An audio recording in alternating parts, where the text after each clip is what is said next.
नमस्कार।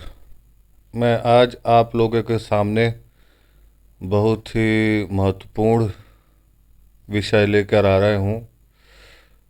और ये विषय जो है वो इतना महत्वपूर्ण है कि इस पे मुझे लगता है कि अपने भारत में विधिवत चर्चा होनी चाहिए।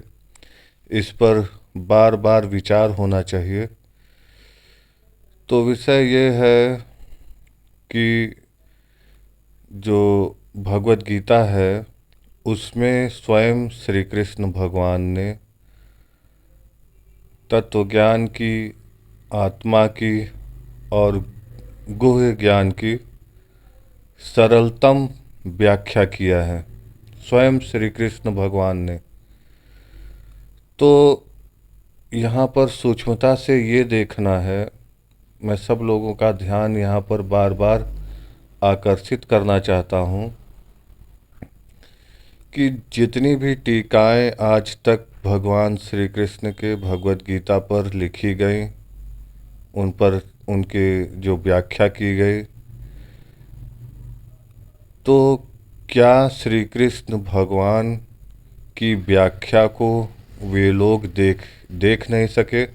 क्योंकि मैं जब भी देखता हूँ श्री कृष्ण भगवान की व्याख्या, जो कि संस्कृत में वो जो अर्जुन से उनका संवाद चल रहा है, वो स्वयं में संपूर्ण है, स्वयं में संतुष्ट कर देती है।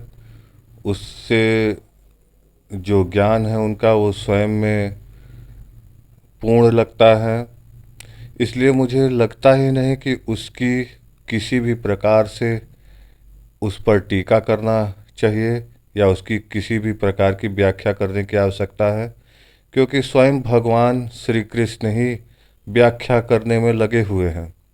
भगवत गीता में जो संवाद है उसमें स्वयं श्री कृष्ण ही व्याख्या कर रहे हैं सारे गुह्य ज्ञान की, सारे तत्व ज्ञान की। तो मेरा सीधा सीधा प्रश्न है, और इस प्रश्न के माध्यम से मैं चाहता हूँ कि सारे बुद्धिजीवी, विचारवान लोग इस पर सूक्ष्म दृष्टि डालें और इस पर निर्णय करें कि क्या वास्तव में भगवत गीता की व्याख्या करने की आवश्यकता है, क्या वास्तव में भगवत गीता पर टिप्पणी करने की आवश्यकता है। मेरा तो बिल्कुल ये देखकर भगवत गीता को ये मानना है कि निश्चित रूप से जिन लोगों ने भी भगवत गीता पर टिप्पणी और व्याख्या की है, वो ये देख ही नहीं सके कि भगवान श्री कृष्ण स्वयं ही सरलतम व्याख्या कर रहे हैं, सरल से सरल रूप में व्याख्या कर रहे हैं। तो जब किसी ने सरल से सरल रूप में व्याख्या तत्वज्ञान की, गुह्य ज्ञान की, आत्मा की स्वयं ही कर डाली हो, तो उसके स्वयं के वचनों पर, उसके स्वयं के वक्तव्य पर, उनके स्वयं के वक्तव्य पर किसी ने क्यों व्याख्या करने की सोची, या क्यों लोग व्याख्या कर रहे हैं। जैसे अड़गड़ानंद की आप भगवत गीता देखिए, उसमें उन्होंने जो व्याख्या की है, ऐसा लग रहा है जैसे श्री कृष्ण भगवान अर्जुन को व्याख्या कर ही नहीं पाए, या उनकी व्याख्या कुछ और थी जिसको अड़गड़ानंद समझ सके और उन्होंने व्याख्या कर दी। हम यहाँ पर मैं शंकराचार्य जी को भी बोलूँगा कि शंकराचार्य जी ने भी उस पर टिप्पणी की भगवत गीता पर और व्याख्या की। यदि वो सूक्ष्मता से देख लेते कि स्वयं भगवान श्री कृष्ण स्वयं ही व्याख्या कर रहे हैं, सरलतम व्याख्या कर रहे हैं, सीधा सीधा जैसा जैसा है वैसा वैसा स्वयं ही बता रहे हैं, तो उस पर टीका और उसकी व्याख्या करने की कोई आवश्यकता ही नहीं जान पड़ती। जैसे कि महात्मा वेद व्यास, जिन्होंने महाभारत लिखा, और उसमें ये जो भगवत गीता का जो भाग है, उसमें देखिए उन्होंने कोई भी व्याख्या नहीं की, ना टिप्पणी की। जैसा सीधा सीधा संवाद था अर्जुन और श्री कृष्ण भगवान के बीच में, सीधा सीधा वैसा वैसा ही उन्होंने लिख दिया।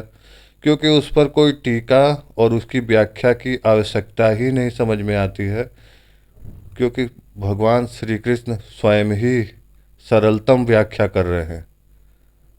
और अगर जिनको भी ऐसा लगता है कि उन्हें कोई ज्ञान है, तो वह स्वयं की गीता लिखें।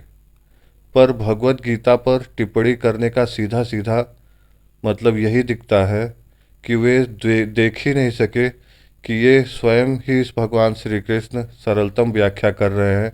इससे सरल और बृहद व्याख्या की ही नहीं जा सकती है। तो मैं चाहता हूँ कि सारे बुद्धिजीवी, सारे महात्मा, सारे योगी जन इस पर ध्यान दें और इस पर विचार करें और अपना मत और अपना निर्णय अवश्य ही दें। जैसे गंगा जी में सबको शुद्ध करने की स्वयं की शक्ति है, वैसे ही ये भगवत हम गीता सब में की भी है। जिम्मेदारी भी है। धन्यवाद। धन्यवाद।